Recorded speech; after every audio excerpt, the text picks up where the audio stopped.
राष्ट्रीय बौद्ध महासभा द्वारा एक दिवसीय बौद्ध धम्म संगोष्ठी का आयोजन रविदास धर्मशाला नजदीक डॉक्टर अंबेडकर पार्क विश्वास नगर सादरा दिल्ली में आयोजित की गई, जिसमें मुख्य अतिथि धर्म प्रकाश भारतीय बौद्ध पूर्व विधायक व संस्थापक अध्यक्ष राष्ट्रीय बौद्ध महासभा रहे।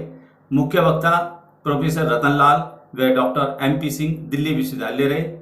कार्यक्रम में योजनाबद्ध तरीके से भारत में बौद्ध धर्म का विस्तार कैसे हो, इस विषय पर सभी ने अपने विचार व्यक्त किए। कार्यक्रम का शुभारंभ तीर्थन व पंचशील के साथ किया गया। आए हुए अतिथियों ने बाबा साहब व तथागत बुद्ध के चित्र पर पुष्पांजलि अर्पित की। इस कार्यक्रम में गौरी प्रसाद उपासक, मांगेराम प्रेमी, देशराज आनंद, अशोक कुमार, भोज प्रकाश, प्रहलाद सिंह, महेश्वर सिंह, ओम प्रकाश, एडवोकेट अरविंद आनंद, दुलीचंद, राम गोपाल, वीरेंद्र, तरुण, योगेश आदि भी सम्मिलित हुए। आइए देखते हैं यह विशेष कार्यक्रम की विशेष कवरेज NPT न्यूज इंडिया के माध्यम से सादरा दिल्ली से।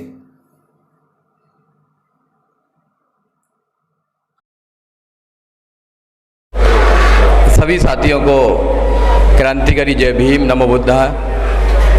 मंच पर बैठे सभी आदरणीय, क्योंकि 5 मिनट मिली हैं तो सबका नाम लेना बड़ा मुश्किल हो जाएगा, तो शॉर्ट में मैं करता हूँ। सभी को क्रांतिकारी जय भीम। बुद्ध हमको कैसे आगे बढ़ाया जाए, तो यहाँ अच्छे अच्छे वक्ता आए हुए हैं, बहुत बुद्धिजीवी लोग आए हुए हैं। वो अपना पूरे जीवन का अनुभव आपको बताएंगे।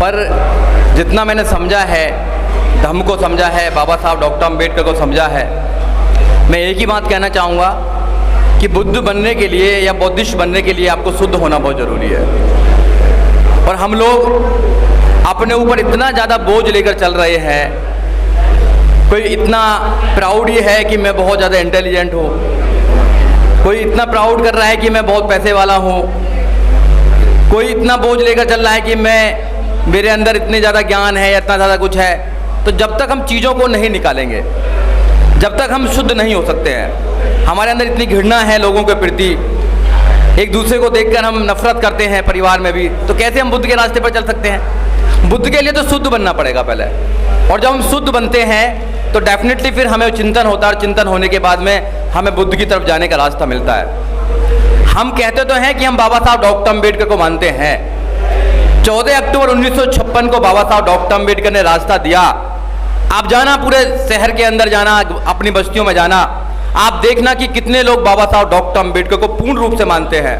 कहते तो हैं कि हम फॉलोवर हैं बाबा साहब डॉक्टर अम्बेडकर के, मगर जब आती है बात पूर्ण रूप से बुद्ध धर्म की, तो वो कहीं ना कहीं फेल हो जाते हैं और फिर वो कमजोर हो जाते हैं, क्योंकि डर है उनके अंदर। जब तक आप डर को नहीं निकालेंगे, जब तक आप शुद्ध नहीं बन सकते, और जब तक आप शुद्ध नहीं बन सकते, आप बुद्ध के रास्ते पर नहीं चल सकते हैं। आपने देखा होगा कि प्रधानमंत्री जब विदेश जाते हैं तो कहते हैं मैं बुद्ध के देश से आया हूँ। आपको लगता है कि यहाँ बुद्ध का कुछ काम हो रहा है? प्रधानमंत्री के द्वारा या किसी के द्वारा बुद्ध का काम हो रहा है? जब अपनी सरकार उत्तर प्रदेश में आई तो बुद्ध का काम हुआ। गौतम बुद्ध यूनिवर्सिटी बनी, बुद्ध सर्किट बना, गौतम बुद्ध बना, बहुत सारे जिले बनाए। आपने देखा कि बुद्ध के रास्ते पर चलना कितना कठिन काम है।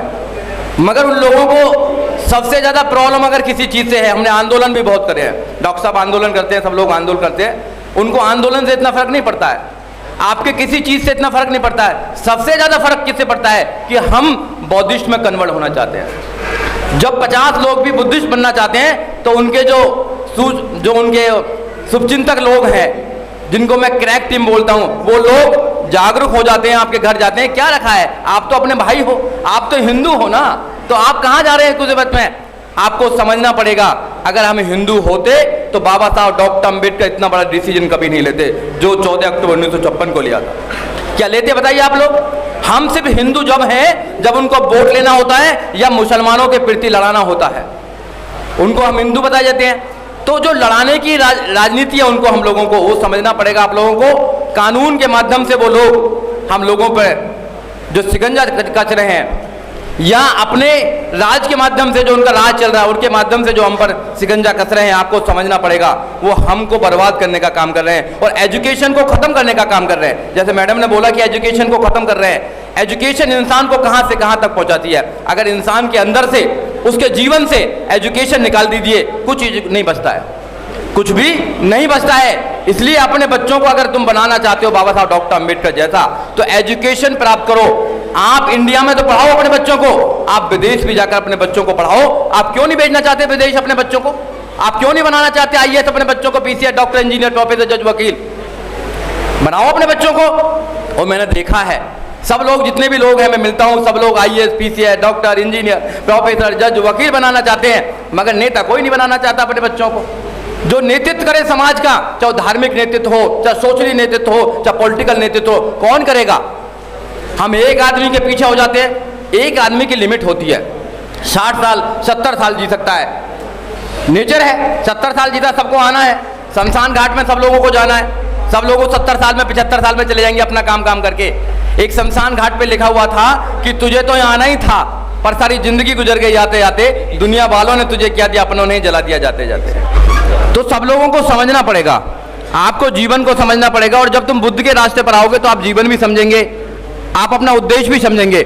जिस व्यक्ति के पास कोई जीवन का उद्देश्य नहीं है उसका जीवन बेकार है। अपना उद्देश्य बनाइए। और जो व्यक्ति उद्देश्य नहीं बनाता है तो वो कैसे, वो तो समुद्र में जैसे छोड़ दिया किसी ने, किसी को पता ही नहीं है कि कहाँ जाना है, ऐसा जीवन हो जाता है। इसलिए अपना लक्ष्य बनाइए। और बाबा साहब डॉक्टर अंबेडकर आपको एक लक्ष्य देकर गए हैं और उस लक्ष्य पर अगर काम करेंगे, बाबा साहब डॉक्टर अंबेडकर को पढ़ेंगे, बुद्ध को पढ़ेंगे, कबीर को पढ़ेंगे, सारे महापुरुषों को पढ़ेंगे, तो आपको जीवन का रास्ता मिलेगा।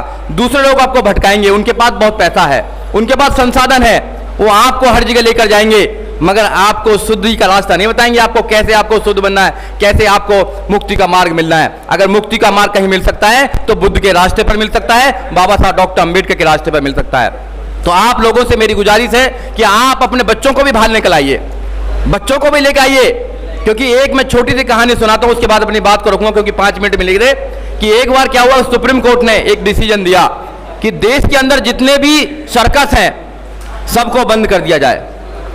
क्योंकि अब जो जानवर है वहां पर एनिमल एक्ट बनाया, तो उन पर आप एट्रोसिटीज करते हैं तो वो सब बंद कर दिया जाए। तो सबको सर्कस बंद करने पड़े और उनके जो जानवर थे वो जंगल में छोड़ने पड़े, शेर भी छोड़ने पड़े। कुछ दिन के बाद अखबार में लिखा आया कि जिन शेरों को छोड़ा गया था जंगल में, उनका शिकार कुत्तों ने कर लिया। क्यों कर लिया कुत्तों ने शिकार? क्योंकि जो शेर पिंजरे में थे वो अपना शिकार करना भूल गए, वो अपना नेचर भूल गए, और जो कुत्ते थे वो डेली शिकार करते थे, वो निपुण हो गए शिकार करने में। इसलिए अगर अपने बच्चों को तुम अंदर ही रखोगे तो वो भी पिंजरे के लोग हो जाएंगे, वो बाहर दुनियादारी को नहीं समझ पाएंगे। आप अपने बच्चों को निकालें, ट्रेनिंग सेंटर है। अगर आप ट्रेनिंग नहीं सेंटर करेंगे बच्चों को, आप ऐसे लोगों के विचारों को नहीं सुनवाएंगे अपने बच्चों को, तो कैसे समझेंगे कि वो दुनिया की जो इतनी तकड़ी ये प्लानिंग बना रही है उसको कैसे काट के आगे जा सकते हैं, चक्रव्यूह को कैसे क्रॉस कर सकते हैं? नहीं कर सकते हैं। इसलिए अपने बच्चों को आईएएस तो बनाइए, अपने बच्चों को पीसीएस तो बनाइए, डॉक्टर तो बनाइए, मगर सोशल इंजीनियर भी बनाइए। सोशल इंजीनियर कौन बनाएगा? कौन बनाएगा सोशल इंजीनियर?